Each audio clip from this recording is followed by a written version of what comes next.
சின்ன பசங்க மனசுல இருந்து பெரியவங்க மனசு வர, அதாவது 60-70 வயசு வர மாற்றம் வேணுன்றதுக்காண்டி விஜயகாண்டி ஓட்டு போட்டிருக்காங்க. எங்களுக்கு டிவிக்கு வந்ததுல ரொம்ப சந்தோஷம்ப்பா. அவர் இப்ப நான் பேட்டியெல்லாம் பார்த்துக்கிட்டு இருக்கேன். என்னன்னா போதை இல்லாத தமிழகத்தை உருவாக்குவேன்னு சொல்லியிருக்காரு. அப்படி வந்துச்சுன்னா எங்களுக்கு ரொம்ப சந்தோஷம். மக்கள் எல்லாரும் மாற்றத்துக்கு முடிவு பண்ணிட்டாங்க. இது நல்லது தான்.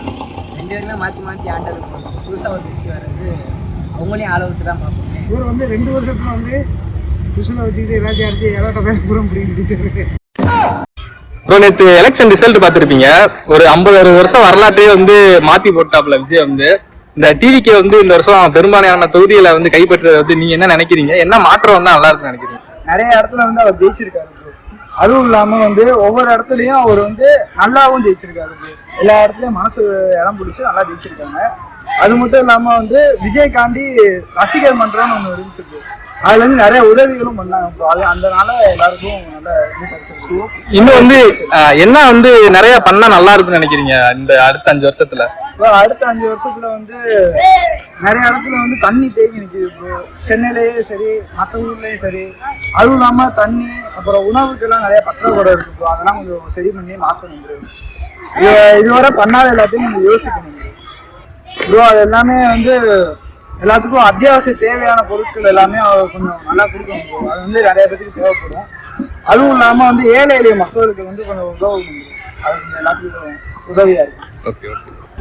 என்னன்னா டிவிகே கட்சியில ஆட்டோ டிரைவரு, கார் டிரைவர் மகன், கர்ப்பிணி பெண்ணு, ஊனமுற்றவங்க, படிச்சவங்க நிறைய பேருமே வேட்பாளர் எம்எல்ஏ ஆகிட்டாங்க. அதனால நடுத்தர மக்களோட கஷ்டம் அவங்களுக்கு அதனால மாற்றுவாங்க எல்லாத்தையும் நினைக்கிறேன். வேற என்ன மாற்றம் வந்தா நல்லா இருக்குன்னு நினைக்கிறீங்க அடுத்த 5 வருஷத்துல? எம்எல்ஏக்கள் அவங்களுக்கே தெரியும். நடுத்தர மக்கள் தானே எம்எல்ஏவா இருக்காங்க. என்னென்ன கஷ்டம் நடக்குது அவங்களுக்கு தெரியுங்க. அவங்களே சிந்திச்சு மாற்றுவாங்க நம்புறோம். அதனாலதான் ஜெயிக்க அததான் ரொம்ப எதிர்பார்க்கணும். அவங்க ஒரு 5 வாக்குறுதி கொடுத்திருந்தாங்கக்கா மகளிருக்கு மாசம். எனக்கு 5லயுமே எனக்கு ரொம்ப பிடிச்சது இதுதான். ஏன்னா போதை இல்லாத தமிழகத்தை உருவாக்க, ஏன்னா அதை உருவாக்குனாலே நிறைய குற்றங்கள் அழிஞ்சிரும்ப்பா. தைரியமா இருக்கலாம் எல்லாருமே. பசங்களை வீட்டுல வச்சுக்கிட்டு எப்ப ஃப்ரெண்டுங்களோட போய் என்ன பண்ணுவானோ எது பண்ணணும் பயந்துகிட்டு இருக்க தேவையில்ல. அதை அழிச்சாலே எங்களுக்கு ரொம்ப சந்தோஷம். 77ல இருந்து கருணாநிதியிலிருந்து வந்தவங்க, கருணாநிதியிலிருந்து எம்ஜிஆர் வந்தார். எம்ஜிஆர் கணக்கு கேட்க இந்த ரெட்டலைன்னு ஆரம்பித்தார்.